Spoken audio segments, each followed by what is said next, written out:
Deuses ociosos me dão fúria. Um reconhecimento no meu futuro é vasto. Um dia acabarei com essa luxúria.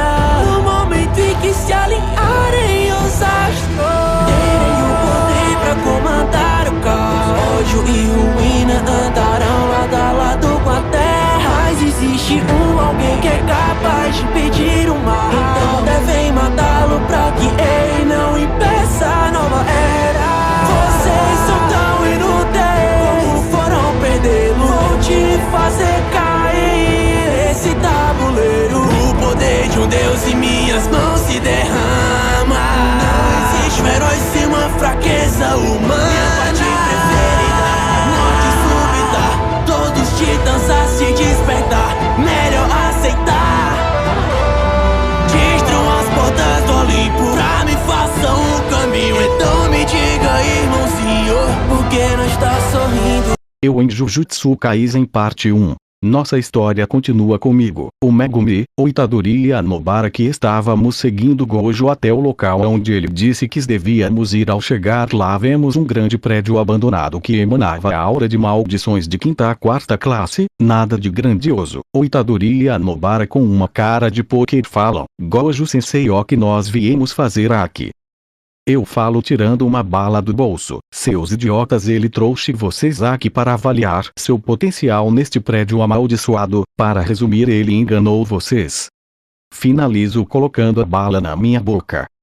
Eles ficam com os queixos caídos depois de eu dizer isso. O Gojo confirma o que eu havia dito. O Itadori fala: mas como eu vou matar maldições? Você disse que só os feiticeiros e maldições exorcizam outras maldições.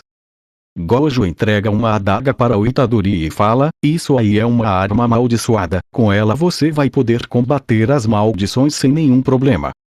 Itadori fica com estrelas nos olhos enquanto dizia maneiro. A Nobara sussurra: mas que amador.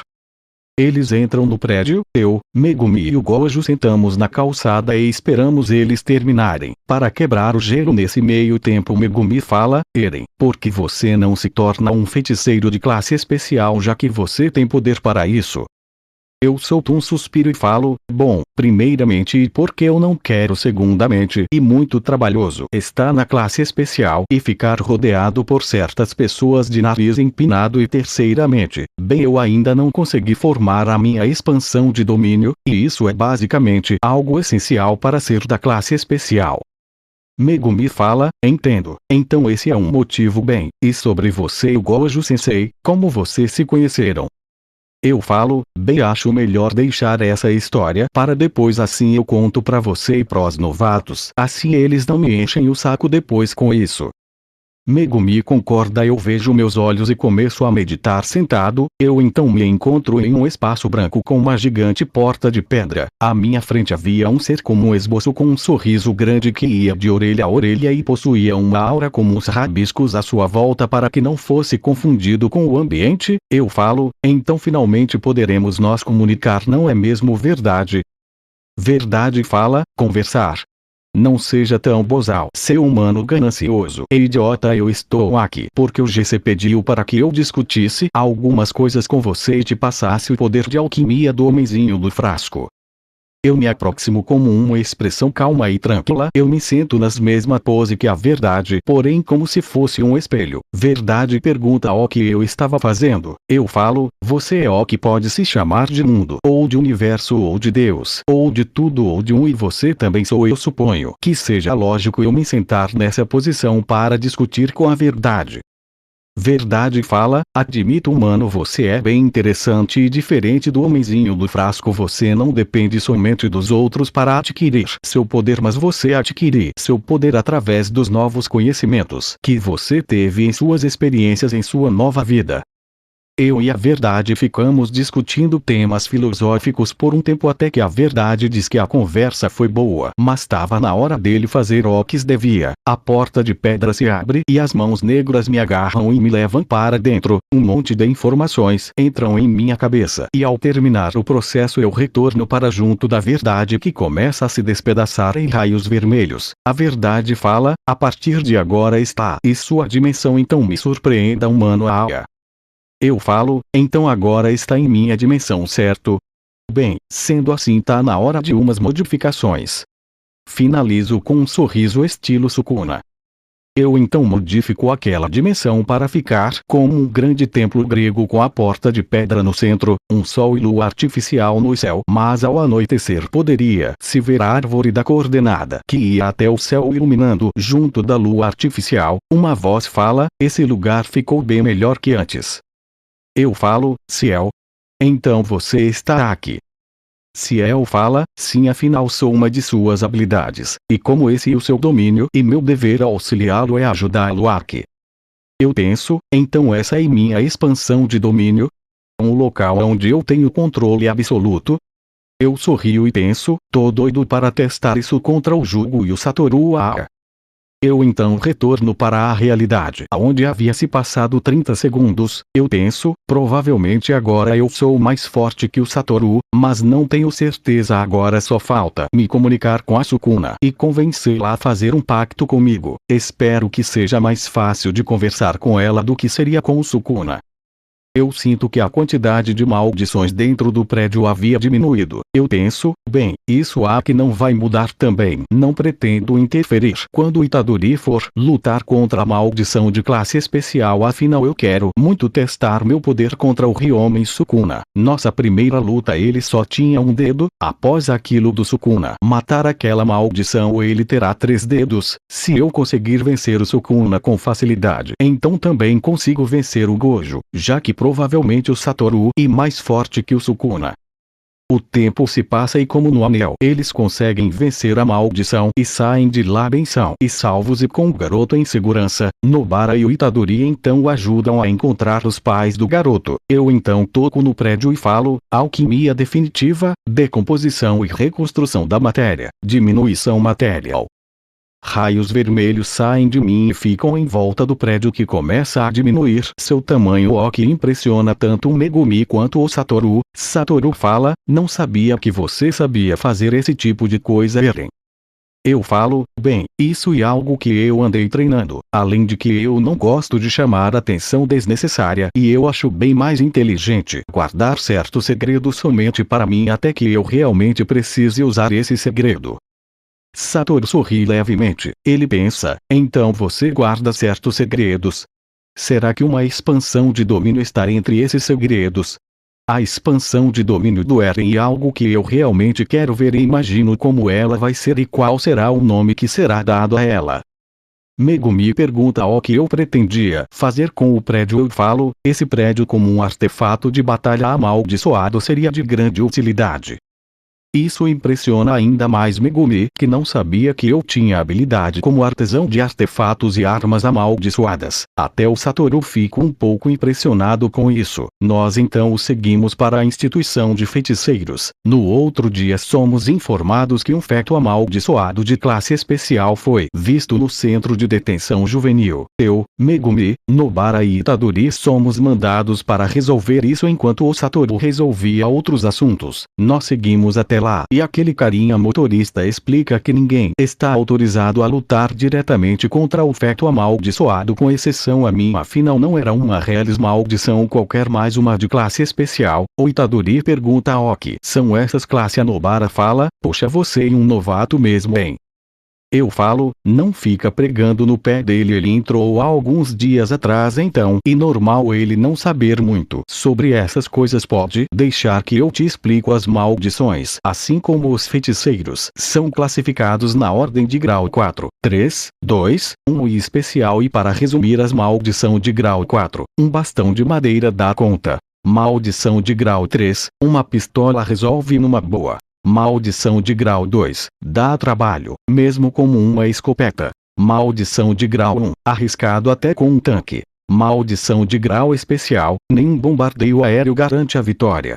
Quanto aos feiticeiros, normalmente eles são classificados com a sua capacidade de derrotar uma maldição de mesmo grau, ou seja, um feiticeiro de grau 2 pode exorcizar maldições de grau 2. A mesma coisa com todos os demais, porém a cada grau existe um intermediário chamado semigrau. Normalmente este tipo de feiticeiro já tem a força, mas ainda falta a recomendação de um outro feiticeiro de grau superior, como no meu caso. Poucas pessoas sabem da minha verdadeira força e eu prefiro assim. Não gosto muito de me expor, mas talvez eu acabe tendo que aceitar me tornar um feiticeiro de classe especial no futuro. Mas até lá eu apenas vou curtir bastante minha vida. Após essa explicação, nós seguimos até o centro de detenção juvenil. Nós entramos e somos teleportados para outra dimensão. Eu falo, uma expansão de domínio, mesmo que seja imperfeita, isso prova que realmente é uma maldição de classe especial. O Itadori e a Nobara perguntam em meio ao choro como eles iam sair dali. O Megumi invoca um cão branco e fala: não se preocupem, meu Shikigami pode localizar a saída, então não corremos tantos riscos. O Itadori e a Nobara abraçam o cão divino e o acariciam enquanto o enchem de elogios, deixando o Megumi com uma gota na cabeça. Enquanto eu solto uma leve risada ao ver essa cena, nós então o seguimos andando por aí até que nós nos separamos com cadáveres humanos dos detentos, o que me deixa um pouco irritado, mas eu não demonstro. O Megumi e o Itadori têm uma pequena discussão sobre os cadáveres. Eu sinto uma presença perto do cão divino, mas quando vou avisar, eu caio em um buraco que foi aberto no chão. Eu vejo que ocorreu o mesmo com a Nobara. Eu mordo minha mão e viro o Titã Mandíbula do Porto Galliard, porém em versão reduzida. Tendo o tamanho de um humano comum, eu uso minhas garras para me prender na parede. Assim eu desacelero minha queda. Ao ver que o chão estava chegando, eu me transformo em uma fusão do Titã Mandíbula com o Titã Martelo de Guerra, que tinha a aparência do Mandíbula, mas era coberto por uma carapaça endurecida. Assim eu me encolho em um formato esférico e me preparo para atingir o chão. Quando isso ocorre, pode-se ver uma pequena cratera onde eu caí. Eu então sou cercado por várias maldições de graus 13 e 2. Eu penso, que chatice, essas maldições patéticas não dão nem para aperitivo. Bem, tanto faz, apenas sirvam de alimento para me fortalecer. Predador. Uma névoa negra sai da palma da minha mão direita e pega duas maldições e as consome. As outras maldições depois disso ficam em alerta. Eu falo, não adianta ficar com a guarda baixa. Agora apenas aceitem seus destinos, predador. Finalizo fazendo estacas de endurecimento de titã do chão, perfurando as maldições e usando a névoa negra do predador para os consumir.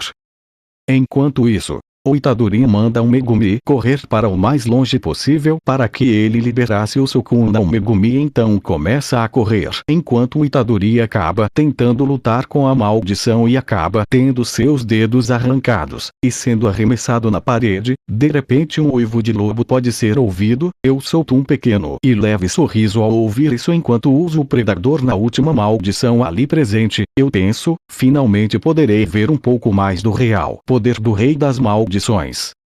Após consumir a maldição, que junto às demais foi analisada pela Ciel, eu mordo minha mão e me transformo no Titã Foguete, que era uma fusão do Titã Blindado e do Titã Colossal. Nessa forma eu fico com 5 metros, uma carapaça como o blindado, porém como uma espécie de propulsores na costa, nas pernas e pés. Eu então começo a correr junto de uma forte pressão do ar que era liberada dos propulsores na minha costa e nas pernas. Eu então começo a correr na direção do Sukuna. Com o Sukuna após ele matar a maldição. Sukuna fala, pronto, o pirralho tá feito, troca logo de umas vez. O Sukuna não tem nenhum tipo de resposta. Ele fala, ei pirralho de merda, você tá aí? Ele continua sem resposta. Sukuna dá um sorriso macabro enquanto pensa, ótimo, com o pirralho fora do jogo, eu vou poder resolver meus negócios com aquele meu dito daquele estilo de luta esquisito. O Sukuna então sai em alta velocidade de dentro do centro de detenção juvenil. Eu então após um tempo dou uma feriadão brusca, pois percebo que o Sukuna estava se movendo na direção do Megumi. Eu começo a correr na mesma direção e a cada passo fica uma pegada no concreto a cada 6 metros. Após eu correr bastante, eu ativo os propulsores dos pés. Assim eu começo a voar devido à propulsão. Coloco minhas mãos enrijecidas para frente. Assim eu atravesso o chão de concreto um após o outro para sair. No momento em que o Sukuna iria iniciar uma luta com o Megumi, ele ouve o som de uma explosão e quando ele olha, um raio amarelo cai em algo no meio da fumaça da explosão no telhado. Sukuna e Megumi então veem um ser primata de 4 metros que efetua um giro e lança estilhaços de concreto com seu braço anormalmente longo. Os estilhaços vão na direção do Sukuna, que juntamente com Megumi desviam dos estilhaços. Megumi grita: "Porra, Eren, você quer me matar o Itadori e me levar junto?" Eu então pouso no chão perto deles e falo: "Para de show, você não corria nenhum risco de acabar sendo acertado, agora eu assumo daqui, Megumi." Finalizo me transformando no titã de ataque. Megumi entende o recado e começa a seguir para longe. O Sukuna sorri e fala: "Finalmente poderemos resolver nosso assunto do nosso último confronto, seu pirralho de merda." Eu falo: "Sim, eu estava ansioso por isso." Eu e o Sukuna nós aproximamos um do outro no pique de eu e Jotaro. Sukuna fala: "Não pense que eu irei facilitar como da última vez." Eu falo: "Que bom, senão, não teria graça." Sukuna se põe em pose de boxe e parte para cima de mim, mas antes que ele se aproximar de mim eu parto em sua direção e dou um chute nos Países Baixos estilo Baki. Eu sorrio e falo: "Você deveria prestar mais atenção em sua defesa, acho que alguém aqui não vai poder ter filhos no futuro." Sukuna se recupera e, sorrindo como uma aura enraivecida, fala: "Ora, seu maldito, agora isso vira o pessoal." Finaliza me olhando com um olhar medonho e psicopata. Ele parte em minha direção. Eu uso soco certeiro Tchaikovsky, soco direto vertical de Yuri que joga o adversário contra o chão, jogando Sukuna no chão, que logo se recupera e levanta enquanto pensa: "Maldito, esse estilo esquisito de luta. Pensei que tinha o entendido em nosso confronto passado, mas ainda não o entendi. Ele é autodefensivo e ofensivo ao mesmo tempo, e calmo e selvagem ao mesmo tempo." Seus pensamentos se esvaem quando eu sumo de sua frente e apareço atrás dele, que logo tenta me acertar um soco, mas era apenas uma imagem residual. Eu apareço atrás dele tentando um soco de esquerda. Ele segura meu braço e o corta, me chutando para longe. Sukuna ri enquanto fala: "Veremos como você luta sem um braço a área." Mas logo perde sua face sorridente, sendo substituída por uma face surpresa ao ver meu braço decepado desaparecendo em fumaça enquanto meu braço se regenera liberando faça na região. Sukuna pensa: "Que ser mais interessante é esse?" Pelo que eu consegui sentir, ele não usou energia amaldiçoada ou positiva para se curar. Então qual é o seu segredo? Afinal de contas, até que valeu a pena ser revivido nessa época. Ele parte em minha direção, mas eu uso adrenalina, usada por Gaia, adversário de Baki no exército. É uma substância liberada pelo cérebro semelhante à endorfina. Deixa o adversário com reflexos, força e resistência impressionantes, e no caso de Gaia, lhe dá uma personalidade maligna. Eu também uso o corte de nervos, técnica de Mokiri Karate, karatê do corte de nervos, usada por um adversário de Baki na arena subterrânea. Corta os nervos de qualquer um apenas com o movimento de um dedo, paralisando a parte atingida. Eu corto os nervos dos braços do Sukuna, que logo começa a se regenerar, mas eu uso o Rajing Fire, uma técnica de investida, onde Oma acumula poder explosivo muscular nas pernas para se lançar para frente. Assim eu pego o Sukuna pelo pescoço e efetuo vários giros à sua volta e o jogo no chão. Eu uso o Iron Fingers. Oma contrai os músculos de seus dedos para enrijecer suas juntas, os tornando muito duros, possibilitando que ele atinja brutalmente pontos vitais do oponente e facilmente imobilize extremidades, dentre outras aplicações. Eu começo a socar várias vezes o Sukuna, que se regenera enquanto eu emago seu crânio. Sukuna pensa: "Porra, como isso tá acontecendo? Como esse pirralho pode possuir essa força?" Além disso, por mais que ele claramente tenha energia amaldiçoada, ele não está usando. Como ele pode ter essa força sem usar energia amaldiçoada? Sukuna me chuta, me mandando para longe, e ele se levanta enquanto regenera seu rosto e fala: "Seu maldito, eu definitivamente vou te matar, seu monte de merda ambulante." Eu falo: "Então mate-me se for capaz." Finalizo chamando com o dedinho para vir para cima. Sukuna fala com uma veia na testa. Ora, seu maldito, mesmo que eu não te mate, agora quando eu tomar o corpo desse pirralho e tiver meu poder total, você vai ser o primeiro que eu vou matar. Finaliza partindo em minha direção com os punhos fechados. Mas nessa hora o Itadori troca com o Sukuna, que pensa: moleque maldito, não posso deixar ele morrer agora. Ele cai no chão, eu então me destransformo e vou usar o Crazy Diamond para curá-lo, mas percebo uma coisa que me deixa um pouco perplexo, que era que o Itadori não estava mais respirando. Bom, esse foi o vídeo, espero que tenha gostado. Até o próximo vídeo, fiquem com Yahvé, Deus. Ouve pelos quatro cantos, ecoando, corra para o seu bando. Mal caminhar por aqui e carrega uma cicatriz. O que teve que ser assim? O poço não veio pra mim, mas ainda vou conseguir. Se não for do jeito bom, vai ser do jeito ruim. Se unam a mim, vejam o que eu planejei, o comando eu terei. Se preparem, hoje eu realizarei. Vida longa ao rei. A culpa foi sua, garoto. Você fez seu pai ser morto. Não me arrependo disso, eu faria tudo de novo. Avisei, enfim. Não deveria ter dado as costas pra mim. Vejam o reinado de terror, que é regido pelo medo.